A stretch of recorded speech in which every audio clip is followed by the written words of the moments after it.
नमस्कार. गरजा रायगड 7 संवाद या वृत्तवाहिनीत आपलं स्वागत आहे. तर चला पाहूया आजच्या घडामोडी. अनोळखी व्यक्तीचे मयत, अंत्यविधीसाठी नातेवाईकांची प्रतीक्षा.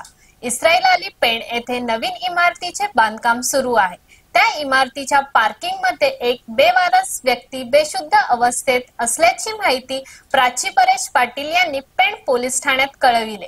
तातडीने पोलीस त्या ठिकाणी जाऊन बेशुद्ध अवस्थेत असलेल्या व्यक्तीला ताब्यात घेऊन पेण उपजिल्हा रुग्णालयात दाखल केले, परंतु वैद्यकीय अधिकाऱ्यांनी त्याला मयत घोषित केले.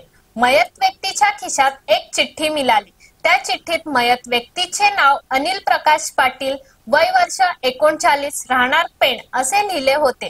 सदरील व्यक्तीने 24 मे रोजी औषधोपचार घेतले असल्याचे त्या चिठ्ठीत नमूद केले होते व कावीळ झाल्याचे देखील त्यात नमूद होते.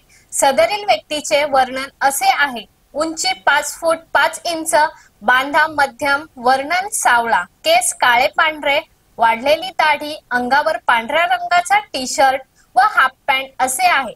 अशा वर्णनाचे कुणाचे नातेवाईक हरवले असतील तर त्वरित पेण पोलीस ठाण्याशी संपर्क करा. मयत व्यक्तीचे मृतदेह हे उपजिल्हा रुग्णालय पेण येथे शीतगृहात सुरक्षित ठेवले आहे. याबाबत पेण पोलीस ठाण्यात गुन्हा रजिस्टर क्रमांक आकस्मिक मृत्यू क्रमांक 29/2025 भारतीय न्याय संहिता 194 नुसार गुन्हा दाखल केला आहे. अधिकचा तपास पेण पोलीस ठाण्याचे पोलीस उपनिरीक्षक विक्रम नवरखेडे हे करत आहेत. मृतदेहावर अंत्यविधी झाली नसल्याने नातेवाईकांनी त्वरित संपर्क करा.